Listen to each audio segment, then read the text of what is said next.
নির্বাচন করার উপযুক্ত নেতা নেই ভোট বর্জনকারীদের, বললেন প্রধানমন্ত্রী। ফিলিস্তিনে গণহত্যা ও আমেরিকায় ছাত্র আন্দোলন দমনের তীব্র সমালোচনা। যে কোনো উপায়ে ক্ষমতা দখল করাই বিএনপির রাজনীতির মূল উদ্দেশ্য, বলেছেন ওবায়দুল কাদের। সরকার পতনের শঙ্কায় বিদেশে আশ্রয় খুঁজছেন আওয়ামী লীগ নেতারা, বলছে বিএনপি। রাষ্ট্রের গুরুত্বপূর্ণ ব্যবস্থাগুলো দখল করে ফেলেছে রাজনীতি, অভিযোগ টিআইবির। নজরদারিতে রাখা হবে রাষ্ট্রবিরোধীদের, জানালেন তথ্য প্রতিমন্ত্রী।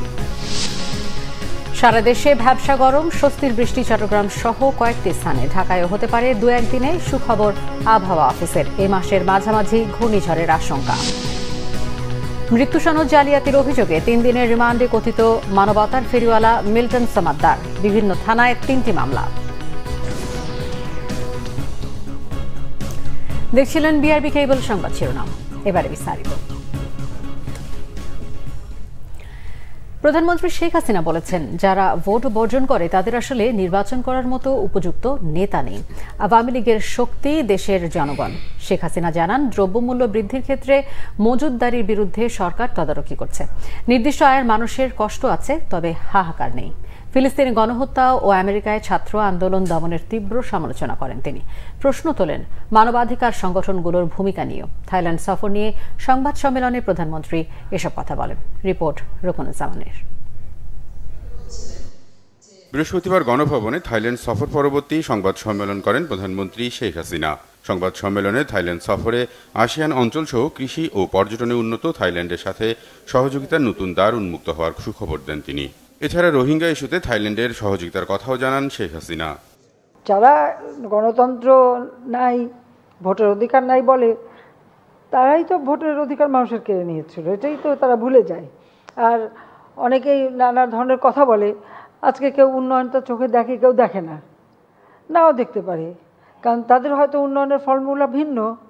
আর আমার উন্নয়নটা হচ্ছে আমার গ্রামের মানুষ, গরিব মানুষ, তারা দুবেলা পেট ভরে খাবে, তাদের একটু বাসস্থান হবে, চিকিৎসা পাবে, শিক্ষা পাবে, তাদের জীবনমান উন্নত হবে। আপনারা সাংবাদিক, আপনারাই বলেন, বেশি দিন না, 15 বছর আগে দেশের অবস্থাটা কী ছিল। পরে সাংবাদিকদের বিভিন্ন প্রশ্নের উত্তরে বিএনপির উপজেলা নির্বাচন বর্জন নিয়েও কথা বলেন প্রধানমন্ত্রী। কেউই জনগণের কোনো সাড়া পাচ্ছে না। হ্যাঁ, আন্দোলন করে যাচ্ছে, কেউ ফিজিটিভ হয়ে বিদেশে বসে। আমরা ডিজিটাল বাংলাদেশ করেছি, সেই ডিজিটাল বাংলাদেশের বদৌলতে প্রতিদিন অনলাইনে আন্দোলন সংগ্রাম করেই যাচ্ছে, নির্দেশ দিয়েই যাচ্ছে। তো সেখানে তো প্রশ্ন আছে। এখন যারা আন্দোলন করে করুক, সেটা তো আমরা তো বাধা দিচ্ছি না।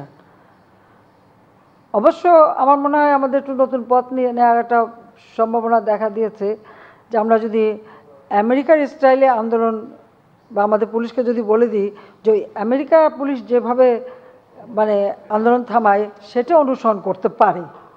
পার্লামেন্ট ইলেকশন করতে হলে আপনাকে তো পাবলিকের কাছে দেখাতে হবে যে আপনার পরবর্তী নেতৃত্বে কে আসবে, বা প্রধানমন্ত্রী কে হবে, বা নেতা কে হবে। একটা নেতা তো দেখাতে হবে। আপনার কাছে যদি এখন উপযুক্ত নেতা না থাকে, তখন তো আপনাকে একটা ছুতা খুঁজতে হয়। হ্যাঁ, ইলেকশন করলাম না, বিরাট ব্যাপার দেখালাম। বাস্তবতা তো সেইটাই, আমাদের দেশে তো ওইটাই হচ্ছে। এখন একটা সাজাপ্রাপ্ত আসামিকে যদি পাবলিকের কাছে দেখান, পাবলিক তো ওটা নেবে না। দ্রব্যমূল্য পরিস্থিতিতে নির্দিষ্ট আয়ের মানুষের কিছু কষ্ট হলেও এ নিয়ে হাহাকার নেই বলে মনে করেন প্রধানমন্ত্রী। এখন আর ডাল ভাতের জন্য কাঁদে না। এখন গরুর মাংসের দাম বাড়লো কেন, মুরগির দাম বাড়লো কেন, ডিমের দাম বাড়লো কেন? তার মানে মানুষ সেই লেভেলে, সেই জায়গায় উঠে এসেছে, এটা তো স্বীকার করতে হবে। ফিলিস্তিনে গণহত্যা ও আমেরিকায় ছাত্র আন্দোলন দমনে মানবাধিকার লঙ্ঘন নিয়ে মানবাধিকার সংগঠনগুলোর ভূমিকা নিয়েও প্রশ্ন তোলেন প্রধানমন্ত্রী। যেভাবে গণহত্যা চলছে, এটা অমানবিক।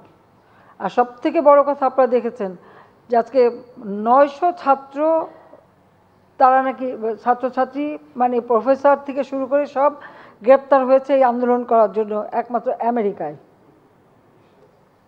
আর এটা নাকি গণতন্ত্রের একটা অংশ, সেটা আমাদের শুনতে হয়। যেভাবে একজন প্রফেসরকে দাবড়ে ধরে মাটিতে ফেলে গ্রেপ্তার করা হলো, হ্যান্ডকাপ পরানো হলো। 2001 সালে বিএনপি জামাত ক্ষমতা আসার পরপরই ঠিক যেভাবে আওয়ামী লীগের নেতা কর্মীর উপর বিএনপির সন্ত্রাসী বাহিনী এবং পুলিশ বাহিনী যেভাবে অত্যাচার করেছিল সেই অত্যাচারের কথাটাই মনে করিয়ে দেয়। অবশ্য আবার তাদের কাছে আমাদের মানবাধিকারের কথাও শুনতে সবক নিতে হয়। এটাই হচ্ছে মানে সবথেকে দুর্ভাগ্যের। এছাড়া বৈশ্বিক যুদ্ধ পরিস্থিতির কথা মাথায় রেখে উৎপাদন বাড়ানোর উপর আবারও গুরুত্ব আরোপ করেন প্রধানমন্ত্রী শেখ হাসিনা। রকুনুজ্জামান, বাংলা ভিশন, ঢাকা। শুরু হয়েছে দ্বাদশ জাতীয় সংসদের দ্বিতীয় অধিবেশন। প্রথম দিনে ঝিনাইদহ 1 আসনের প্রয়াত সদস্য আব্দুল হাইয়ের মৃত্যুতে শোক প্রস্তাব গৃহীত হয়। বিভিন্ন গণতান্ত্রিক আন্দোলন সংগ্রামে আব্দুল হাইয়ের ভূমিকার কথা স্মরণ করেন প্রধানমন্ত্রী শেখ হাসিনা। শোক প্রস্তাবের ওপর আলোচনায় বক্তব্য রাখেন সংসদ নেতা প্রধানমন্ত্রী শেখ হাসিনা। আব্দুল হাইকে একজন নিবেদিত প্রাণ ও ত্যাগী ব্যক্তিত্ব উল্লেখ করে প্রধানমন্ত্রী বলেন, তার মতো সংসদ সদস্য ছিল বলেই সাধারণ মানুষের জীবনমান উন্নয়ন করতে পেরেছে সরকার। এর আগে অধিবেশনের শুরুতে সভাপতি মণ্ডলীর সদস্য মনোনয়ন দেন জাতীয় সংসদের স্পিকার শিরীন শারমিন চৌধুরী। সদস্যরা হলেন আওয়ামী লীগের সংসদ সদস্য এম এ মান্নান, আসাদুজ্জামান নূর, শফিকুল ইসলাম শিমুল ও জাতীয় পার্টির গোলাম কিবরিয়া টিপু। মনোনীত সংসদ সদস্যরা স্পিকার ও ডেপুটি স্পিকারের অনুপস্থিতিতে অধিবেশন পরিচালনা করবেন। এদিকে সংসদ বৈঠক শুরুর আগে কার্য উপদেষ্টা কমিটির সভা হয়। এতে সভাপতিত্ব করেন প্রধানমন্ত্রী শেখ হাসিনা। এবারের অধিবেশনের মেয়াদকাল ও অন্যান্য কার্যক্রমের বিষয়ে সিদ্ধান্ত হয় সভায়। দ্বাদশ সংসদের দ্বিতীয় অধিবেশন চলবে 9 মে পর্যন্ত।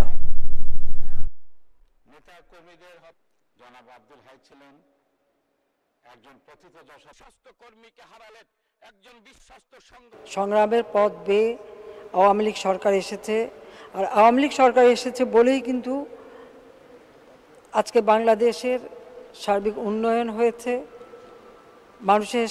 সাধারণ মানুষের জীবনমান উন্নত হয়েছে। বাংলাদেশের জনগণ আজকে একটা মর্যাদা নিয়ে চলতে পারে বিশ্ব দরবারে, এবং এটা আমার পক্ষে সম্ভব হয়েছে এই জন্য যে আব্দুল হাইয়ের মতো এই ধরনের ত্যাগী নেতা কর্মী ছিল বলেই এই সাফল্য আমরা আনতে পেরেছি। যারা দেশপ্রেমে উদ্বুদ্ধ ছিল, সততা, নিষ্ঠা, একাগ্রতার সাথে কাজ করেছেন, অর্পিত দায়িত্ব পালন করেছেন। আমি তার আত্মার মাগফিরাত কামনা করি। আওয়ামী লীগ সাধারণ সম্পাদক ওবায়দুল কাদের বলেছেন, জনগণের ভোটাধিকার হরণের জন্য বিভিন্ন অপকৌশল নিয়েছিল যারা, তাদের মুখে গণতন্ত্র ও ভোটাধিকারের কথা মানায় না। যে কোনো উপায়ে ক্ষমতা দখল করাই বিএনপির রাজনীতির মূল উদ্দেশ্য বলেও মন্তব্য করেন তিনি। গণমাধ্যমে পাঠানো এক বিবৃতিতে ওবায়দুল কাদের আরও বলেন, বিএনপি রাষ্ট্র ক্ষমতা দখল এবং তা অবৈধভাবে ব্যবহার করে দুর্নীতি ও লুটপাট তন্ত্রের মাধ্যমে বাংলাদেশকে অকার্যকর রাষ্ট্রে পরিণত করেছিল। বাংলাদেশের ললাটে 5 বার দুর্নীতিতে চ্যাম্পিয়ন হওয়ার কলঙ্ক লেপন করেছিল। বিবৃতিতে আওয়ামী লীগ সাধারণ সম্পাদক বলেন, আওয়ামী লীগ সর্বদা জনগণের ভোটে ক্ষমতায় এসেছে। আওয়ামী লীগ কোনো মিলিটারি ডিকটেটরের পকেট থেকে প্রতিষ্ঠিত রাজনৈতিক দল না, বা ক্ষমতার উচ্ছিষ্ট বিলিয়ে প্রতিষ্ঠিত রাজনৈতিক দলও নয়। দ্বাদশ জাতীয় সংসদ নির্বাচন 1975 সালের পর দেশে অনুষ্ঠিত সব নির্বাচনের তুলনায় সুষ্ঠু হয়েছে বলেও দাবি করেন তিনি। বিএনপির সিনিয়র যুগ্ম মহাসচিব রুহুল কবির রিজভী বলেছেন, সরকার পতনের ভয়ে বিদেশে আশ্রয় খোঁজার চেষ্টা করছেন আওয়ামী লীগের নেতাকর্মীরা। বিদেশে পরিবারের সদস্যদের পাঠিয়ে দিচ্ছেন তারা। দুপুরে রাজধানীর বাড্ডায় তীব্র তাপদাহে সাধারণ মানুষের মাঝে বিএনপির পক্ষ থেকে খাবার পানি ও স্যালাইন বিতরণ করেন রুহুল কবির রিজভী। এ সময় তিনি বলেন, তপ্ত তাপদাহে সাধারণ মানুষ দুর্বিষহ জীবন পার করলেও কষ্ট লাঘবে সরকারের পক্ষ থেকে উদ্যোগ নেওয়া হয়নি। তিনি বলেন, আওয়ামী লীগের লোকেরা ব্যাংক লুট করে বিদেশে টাকা পাচার করছে, বিএনপির ব্যবসা প্রতিষ্ঠান দখল করছে, সরকারের চুরি, মহা দুর্নীতি, লুটপাটের কারণে দেশের করুণ অবস্থা। বিএনপি নয়, আওয়ামী লীগের নেতারা দেশ ছেড়ে বিদেশে পাড়ি দিচ্ছেন। বিএনপি 7 জানুয়ারি জাতীয় নির্বাচনের মতো উপজেলা নির্বাচন বর্জন করেছে। যেখানে নির্বাচন হবে সেখানেই ভোটারদের নির্বাচন বর্জনের আহ্বানও জানান তিনি। বিএনপি নাকি ক্লান্ত এবং হতাশ হয়ে গেছে। অনেকেই নাকি দেশ ছেড়ে বিদেশে যাচ্ছেন। দেশ ছেড়ে বিদেশে যাচ্ছেন সেটা তো সরকারি দলের লোকরা। আপনি ওবায়দুল কাদের জানেন, কিন্তু আপনি বলেন না। আপনি মিথ্যা কথা বলার একটা কেমন যেন আপনার অভ্যাস হয়ে গেছে। কেন? বেসিক ব্যাংকের টাকা তো বিএনপির লোক পারেনি, হলমার্কের টাকা তো সোনালী ব্যাংক থেকে বিএনপির লোক পারেনি। এই টাকাগুলো কোথায়? এই টাকাগুলো তো সব বিদেশে। আপনাদের মহা দুর্নীতির জন্য, আপনাদের মহা লুটপাটের জন্য আপনারা এই টাকা পাচারকারী। পরবর্তী জীবনে যদি সরকারের পতন হয়, এই কারণে বিদেশে একটা নিরাপদ জায়গা ঠিক করেছেন আপনারা। আর এখন থেকে আপনাদের স্ত্রী, আপনাদের ছেলে মেয়ে, আত্মীয় স্বজনকে সেখানে পাচার করছেন। আর আপনারা সময় মতো আপনারা সেখানে চলে যাবেন। আমরা তো জেলে যাওয়া আসার মধ্যে আছি। বিচার প্রশাসন, আইন শৃঙ্খলা বাহিনী সহ রাষ্ট্রের গুরুত্বপূর্ণ ব্যবস্থাগুলো রাজনীতির দখলে চলে যাচ্ছে, সংকুচিত হচ্ছে গণমাধ্যমের স্বাধীনতা, বলেছেন টিআইবির নির্বাহী পরিচালক ইফতেখারুজ্জামান। গত 2 বছরে পরিবেশ নিয়ে সংবাদ করতে গিয়ে 43 জন সাংবাদিক নির্যাতিত হয়েছে বলে জানান তিনি। এদিকে তথ্য ও সম্প্রচার প্রতিমন্ত্রী মোহাম্মদ আলী আরাফাত বলেছেন, স্বাধীনতা সাংবাদিকতা বাধাগ্রস্ত করা সরকারের ইচ্ছে নয়, তবে যারা রাষ্ট্রের বিরুদ্ধে কাজ করে তাদের নজরদারি করা হবে। রিপোর্ট করছেন এমরুল কায়েস। বিশ্ব মুক্ত গণমাধ্যম দিবস নিয়ে সেমিনারের আয়োজন করে ট্রান্সপারেন্সি ইন্টারন্যাশনাল বাংলাদেশ টিআইবি। আলোচনায় উঠে আসে পরিবেশ সহ নানা বিষয়ে সংবাদ তৈরি করতে গিয়ে বিভিন্ন ধরনের বাধা বিপত্তির সম্মুখীন হন সাংবাদিকরা। অনেক ক্ষেত্রে সাংবাদিকদের নির্যাতনও করে থাকেন অনিয়মে জড়িতরা। তবে এসবের পরও সঠিক তথ্য তুলে ধরতে বস্তুনিষ্ঠ সংবাদ পরিবেশনে সাংবাদিকদের প্রতি আহ্বান জানান বক্তারা। নানা কারণে গণমাধ্যমের স্বাধীনতা সংকুচিত হচ্ছে বলে উদ্বেগ প্রকাশ করেন তারা।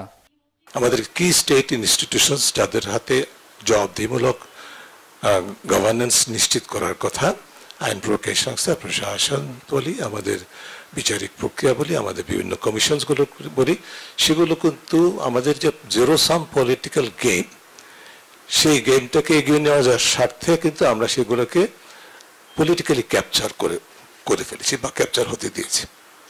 যে কারণে আমি যেটা বলছি যে ওই যে আইনি কাঠামোর দুর্বলতাকে ব্যবহার করে অপব্যবহার করে টার্গেটেড অ্যাবিউজ হয়, সেটার সাথে আবার অংশীদার হয়ে যায় কিন্তু আমাদের যা স্টেট ইনস্টিটিউশনসগুলোর একাংশ, যারা আবার এই চোখ সাজস্য ফলে আবার লাভবান হন।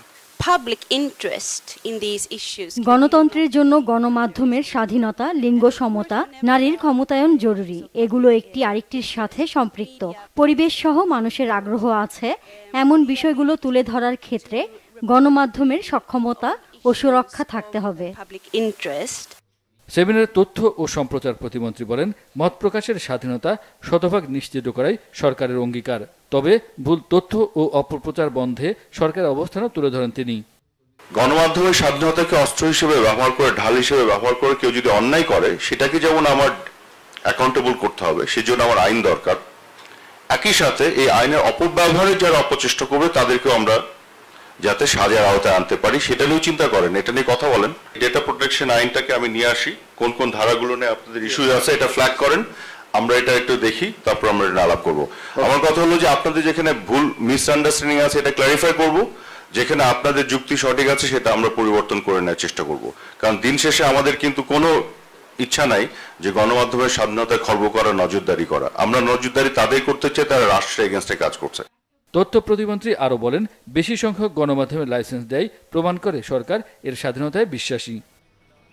ইমরুল কায়েস, বাংলা ভিশন, ঢাকা।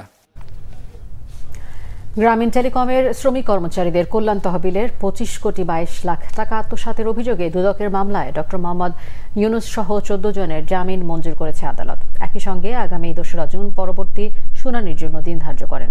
পরে ডক্টর ইউনুস সাংবাদিকদের বলেন, তার বিরুদ্ধে আনা অভিযোগ সত্য না মিথ্যা তা বিবেচনার ভার দেশের মানুষের। বিস্তারিত জানাচ্ছেন জিয়া খান। বৃহস্পতিবার সকালে ঢাকার বিশেষ জজ আদালত 4-এর বিচারক সৈয়দ আরাফাত হোসেনের আদালতে ডক্টর মোহাম্মদ ইউনুসের জামিন আবেদন করেন তার আইনজীবী। একই সঙ্গে শুনানি পেছানোরও আবেদন করা হয়। রাষ্ট্রপক্ষ প্রস্তুত থাকলেও উভয় পক্ষের বক্তব্য শুনে চার্জ গঠনের শুনানি পিছিয়ে দেন আদালত। একই সঙ্গে পূর্ব শর্তে সব আসামিদের জামিন মঞ্জুর করেন। শুনানি শেষে মামলার কার্যক্রম নিয়ে একে অন্যর বিরোধিতা করেন দুদক ও বিবাদীর আইনজীবী। সমস্ত কল কবজা নাড়ার একমাত্র এই হচ্ছে সরকার। সরকার যদি সঠিক পদক্ষেপ নেয় তাহলে সব বন্ধ হয়ে যাবে। গতকালকে তিনি বলেছেন এই মামলা ট্রান্সফার করার ক্ষমতা নেই। আজকে তিনি দরখাস্ত দিয়েছেন তাকে ট্রায়াল কমেন্সমেন্ট হওয়ার আগেই তাকে কাগজ দিতে হবে। এগুলো তো ঠিক না। আইনে কিন্তু আছে, কিন্তু আদালতে যে তিনি আইনের যে ভাষা, সেই ভাষায় যে আবার অত্যন্ত নীরব ভাবে সময় চান, স্যার আমাকে সময় দেন। আর এখানে এসে তিনি যেভাবে বক্তব্য দেন এটা সঠিক না। আমি বলবো আইনজীবী হিসাবে বই পুস্তকের আলোকে আইনানুগ পদ্ধতিতে বক্তব্য দেওয়ার জন্য। ডক্টর ইউনুস বলেন, তার বিরুদ্ধে এমন অভিযোগ আনা সুস্থ মস্তিষ্কের মানুষের কাজ হতে পারে না। আমাকে বলা হয়েছে আমি সুদখোর, বহুবার বলা হয়েছে, আপনারা সেটা গ্রহণ করেন নাই। কারণ গ্রামীণ ব্যাংকের মালিক আমি না। সুদ যদি গ্রহণ করে থাকে সেই গ্রামীণ ব্যাংকের মালিকেরাই গ্রহণ করেছে।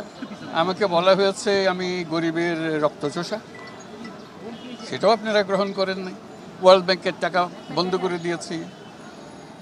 আমাকে পদ্মা নদীতে দুবার চুবানো দরকার, বহুবার বলা হয়েছে, বড় বড় অনুষ্ঠানে বলা হয়েছে, আপনারা সেটা গ্রহণ করেন নাই। আজকে যে অভিযোগ এনেছে সেগুলো একই নিয়মের একই কাহিনীর অন্তর্ভুক্ত। কাজে আপনাদের বিবেচনার উপর আমি ছেড়ে দিলাম। গত বছরের 30 মে গ্রামীণ টেলিকমের শ্রমিক কর্মচারীদের কল্যাণ তহবিলের 25 কোটি 22 লাখ টাকা আত্মসাতের অভিযোগে ডক্টর মোহাম্মদ ইউনুস সহ 13 জনের বিরুদ্ধে মামলা দায়ের করে দুদক। জিয়া খান, বাংলা ভিশন, ঢাকা। অব্যাহত অতি তীব্র তাপদাহে বিপর্যস্ত জনজীবন, অস্বস্তি আর ভোগান্তি চরমে উঠেছে সাধারণ মানুষের। ভ্যাপসা গরমে হাঁসফাঁস অবস্থা শ্রমজীবী ও কৃষিজীবীদের। প্রতিনিধিদের পাঠানো তথ্যছবিতে ডেস্ক রিপোর্ট। তীব্র তাপদাহ অব্যাহত রয়েছে চুয়াডাঙ্গায়। নাকাল জনজীবন, কিছুতেই ফিরছে না স্বস্তি। এর মধ্যে ঘন ঘন লোডশেডিংয়ে দুর্ভোগ বাড়িয়েছে আরও। ভ্যাপসা গরমে শান্তি পেতে বেশি বেশি গোসল আর ফুটপাতের অস্বাস্থ্যকর পানীয় পান করছেন অনেকে। তাপমাত্রা অনেক ভাড়া হইতে হচ্ছে না, কি করে খাবো এখন, লোকজন তো বেরোচ্ছে না। আমরা রাস্তাঘাটে যে করে খাবো, দেশে চালি খাবো, কি একটা কর্ম করে খাবো, আমাদের দ্বারা সম্ভব হচ্ছে না। এদিকে তীব্র গরম থেকে শ্রমজীবী মানুষকে কিছুটা স্বস্তি দিতে লেবুর শরবত, খাবার পানি, স্যালাইন, ক্যাপ ও ছাতা বিতরণ করেছে জেলা পুলিশ। কাঠফাটা রোদে মেহেরপুরে গ্রাম ও শহরের ব্যস্ত সড়কগুলো এখন অনেকটাই ফাঁকা। অতি প্রয়োজন ছাড়া মানুষ ঘরের বাইরে বের হচ্ছে না। বিপাকে রিক্সা ও ভ্যান চালকরা। শোচনীয় অবস্থা প্রাণীকুলেও। মুখ পুড়ি যাচ্ছে তো কোনো রকম চলছে। তারপরে বেশি অসুবিধা হচ্ছে আমাদের এই রোদে যে দাঁড়িয়ে থাকবো, টায়ারও গরম হচ্ছে, সময় গাড়ি লিকও হয়ে যাচ্ছে। বিশাল তাপ, এলাকায় এরকম তাপ ছিল না। আল্লাহ সব এই তাপ দিয়েছে, সব মালিক গাছপালা সব কেটে বেরিয়েছে, ওর রাস্তা যাওয়ারই তো নেই। প্রচন্ড হিট, গরু বাছুর ছাগল মুরগি প্রচন্ড, পশু পাখি সমস্ত কিছুই যায় যায় অবস্থা। পানি ধরেন ফ্রিজ আপ না করলে কোনোভাবে খাওয়া সম্ভব হচ্ছে না, আর বাইরে এতটাই হিটের অবস্থা যে ছাতা ছাড়া বেরোনো কোনোভাবে সম্ভব হচ্ছে না। পাবনায় দীর্ঘস্থায়ী অতি তীব্র তাপমাত্রায় চরম বিপাকে সাধারণ মানুষ।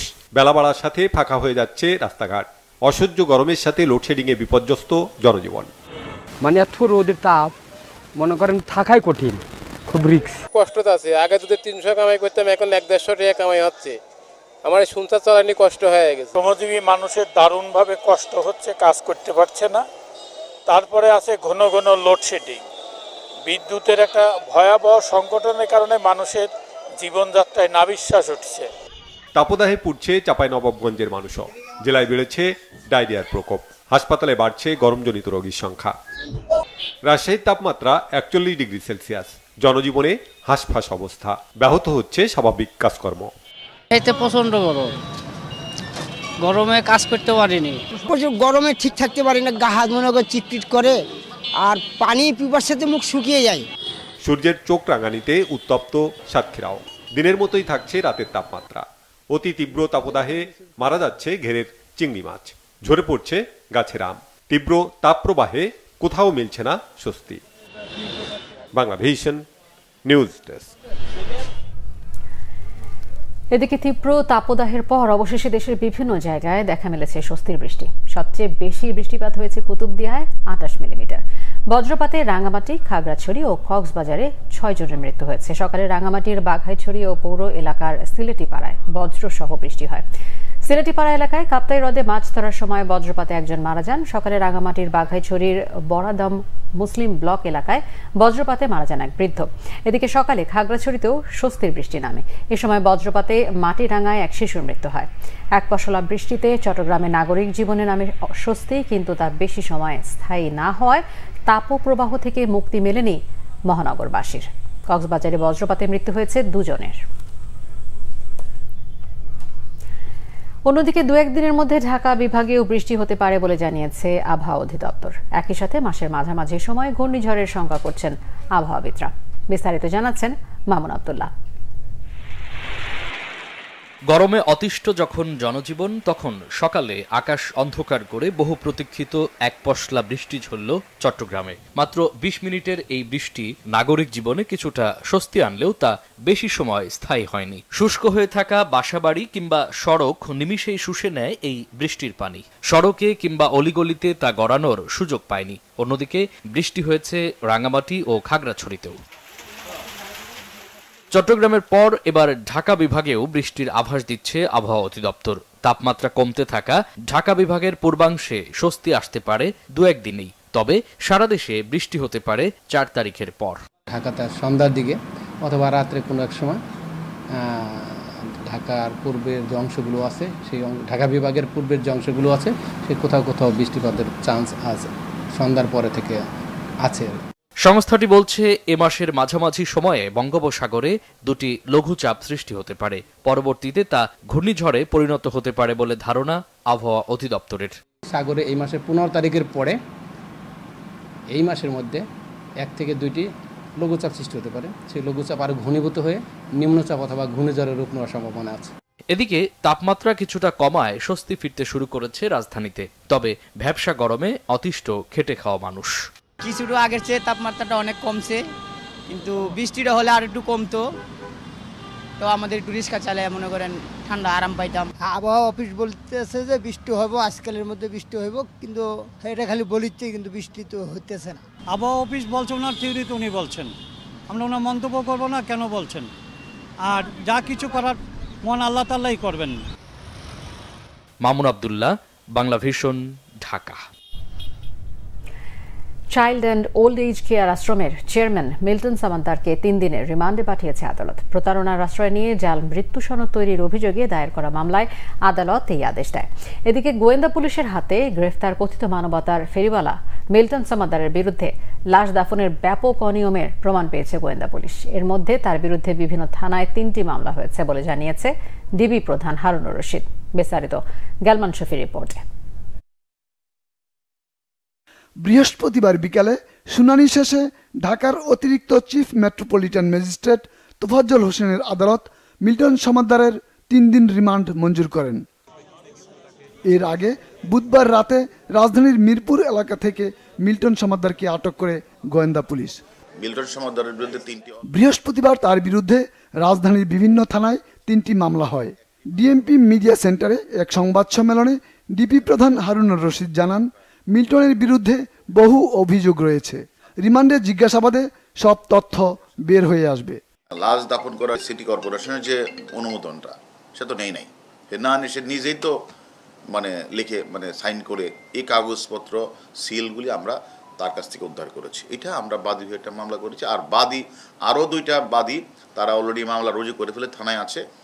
তার বিরুদ্ধে মোট 3টে মামলা রুজু হয়েছে। ডিবি প্রধান জানান, প্রয়োজনে মিল্টনের স্ত্রীকেও জিজ্ঞাসাবাদ করবে ডিবি। তাকে রিমান্ডে আসার পরে তার স্ত্রীকেও ডাকবো। আর কেউ যদি তার স্ত্রীর বিরুদ্ধে স্পেসিফিক অভিযোগ থাকে, মামলা করে, সেই প্রেক্ষিতে তাকে আমরা গ্রেপ্তার করব। তবে তদন্তের স্বার্থে আমরা তখন রিমান্ডে আনবো, তখন তার স্ত্রীকে আমরা মুখোমুখি করব।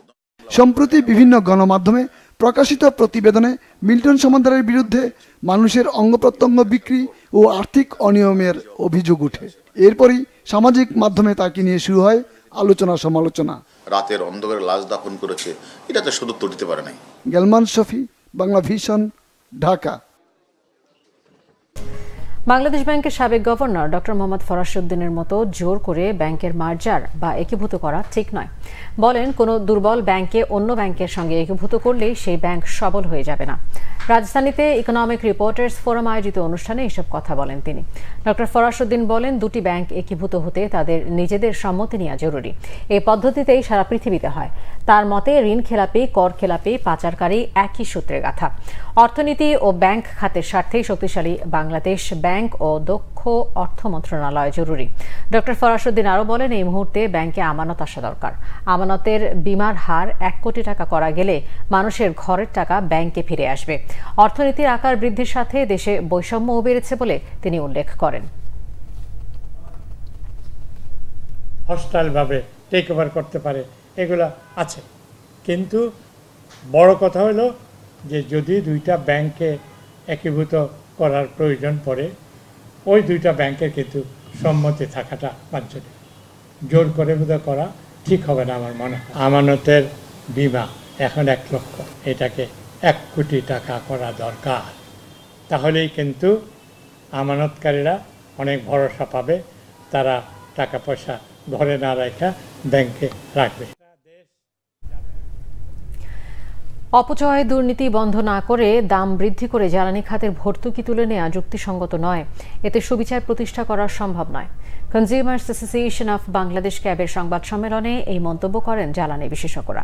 ঢাকা রিপোর্টার্স ইউনিটিতে বৃহস্পতিবার সকালে অসাধু বিদ্যুৎ ও জ্বালানি ব্যবসা সুরক্ষায় মূল্য বৃদ্ধি নয়, জ্বালানি সুবিচার চাই শীর্ষক সংবাদ সম্মেলনের আয়োজন করে consumers association of Bangladesh cab.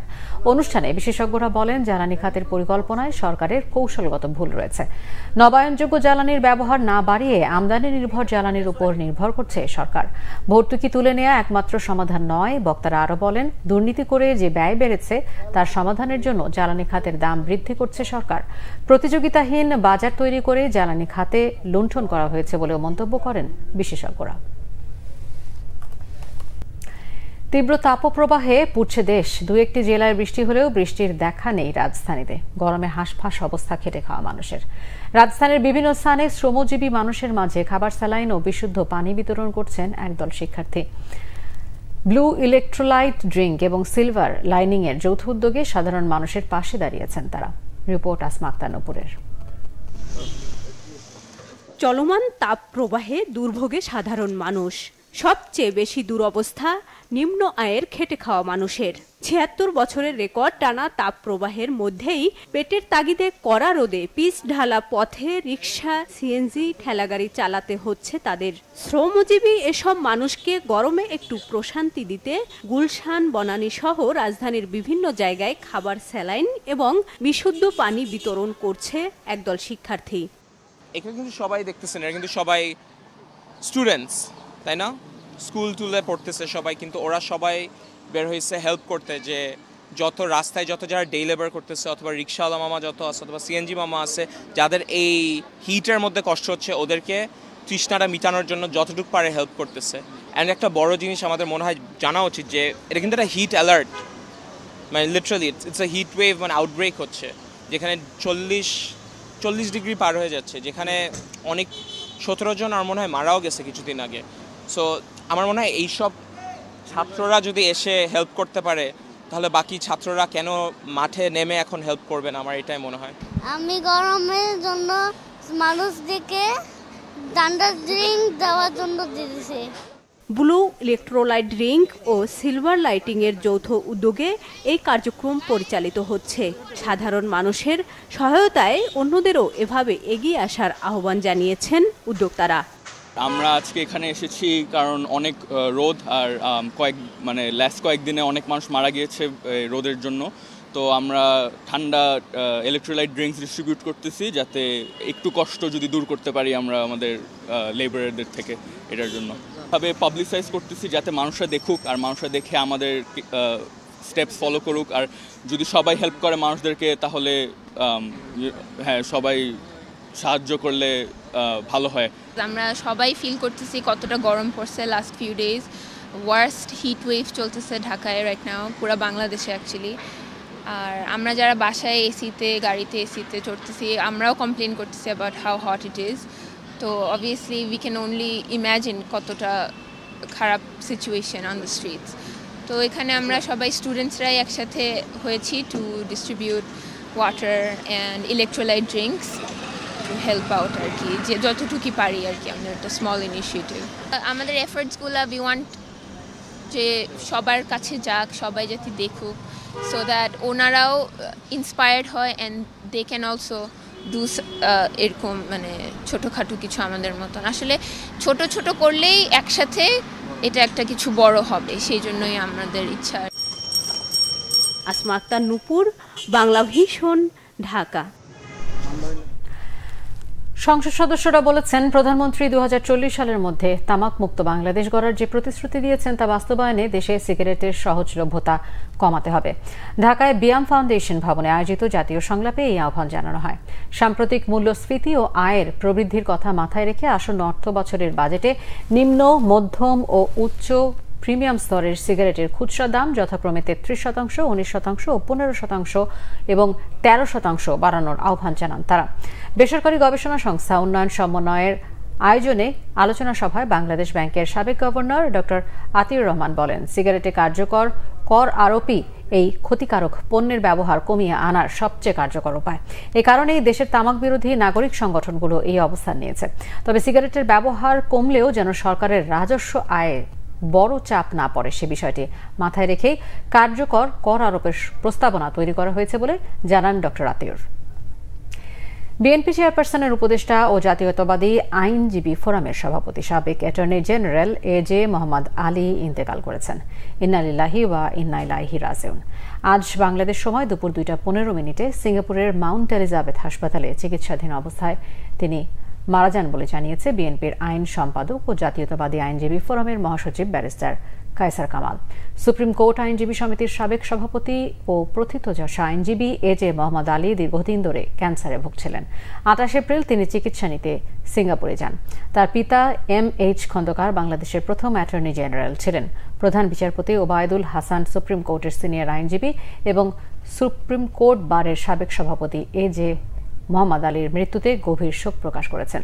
শোক জানিয়েছেন সুপ্রিম কোর্ট আইনজীবী সমিতির সভাপতি ব্যারিস্টার মাহবুব উদ্দিন খোকন।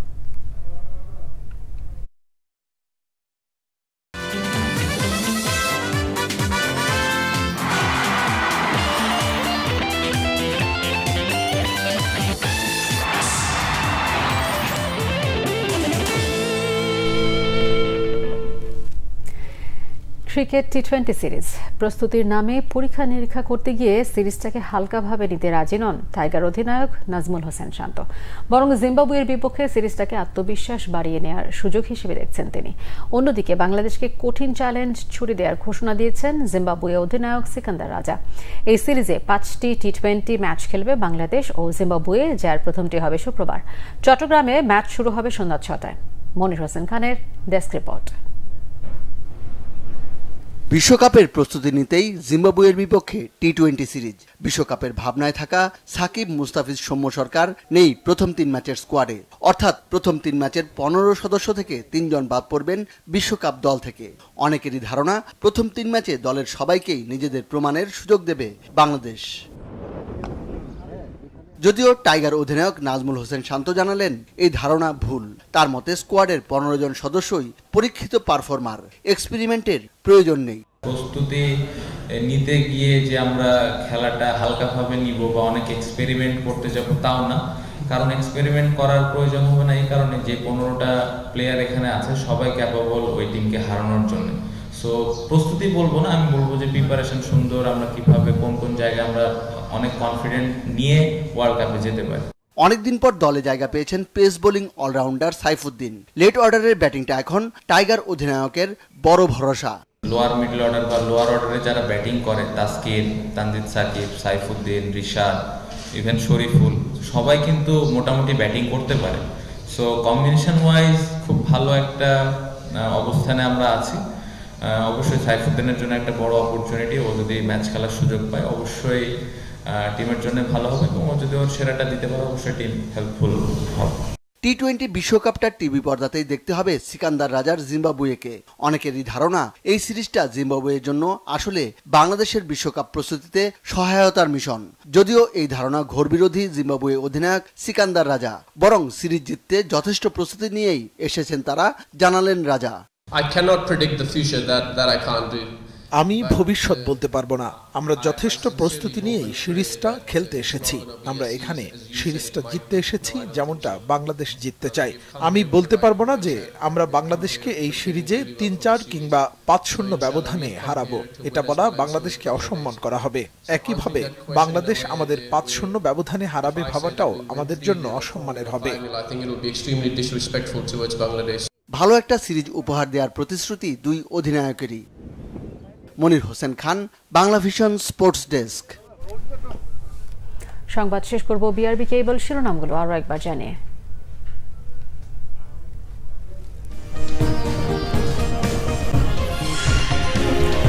নির্বাচন করার উপযুক্ত নেতা নেই ভোট বর্জনকারীদের, বললেন প্রধানমন্ত্রী। ফিলিস্তিনে গণহত্যা ও আমেরিকায় ছাত্র আন্দোলন দমনের তীব্র সমালোচনা। যে কোনো উপায়ে ক্ষমতা দখল করায় বিএনপির রাজনীতির মূল উদ্দেশ্য বলেছেন ওবায়দুল কাদের। সরকার পতনের শঙ্কায় বিদেশে আশ্রয় খুঁজছেন আওয়ামী লীগ নেতারা, বলছে বিএনপি। রাষ্ট্রের গুরুত্বপূর্ণ ব্যবস্থাগুলো দখল করে ফেলেছে রাজনীতি, অভিযোগ টিআইবির। নজরদারিতে রাখা হবে রাষ্ট্রবিরোধীদের, জানালেন তথ্য প্রতিমন্ত্রী। সারা দেশে ভ্যাপসা গরম, স্বস্তির বৃষ্টি চট্টগ্রাম সহ কয়েকটি স্থানে। ঢাকায়ও হতে পারে 2-1 দিনে, সুখবর আবহাওয়া অফিসের। এ মাসের মাঝামাঝি ঘূর্ণিঝড়ের আশঙ্কা। মৃত্যু সনদ জালিয়াতির অভিযোগে 3 দিনের রিমান্ডে কথিত মানবতার ফেরিওয়ালা মিল্টন সামাদ্দার। বিভিন্ন থানায় 3টি মামলা। এই ছিল এখনকার মতো। পরের সংবাদ রাত 10:30টায়। এর আগে 9টায় রয়েছে নিউজ 20 দেখার আমন্ত্রণ রইল। এছাড়া বাংলাভিশন সংবাদ ও সংবাদ সংশ্লিষ্ট অনুষ্ঠান দেখতে ভিজিট করুন www.bbnews24.com ও facebook.com/banglavisionnews এবং সাবস্ক্রাইব করুন youtube.com/banglavisionnews। ধন্যবাদ সবাইকে।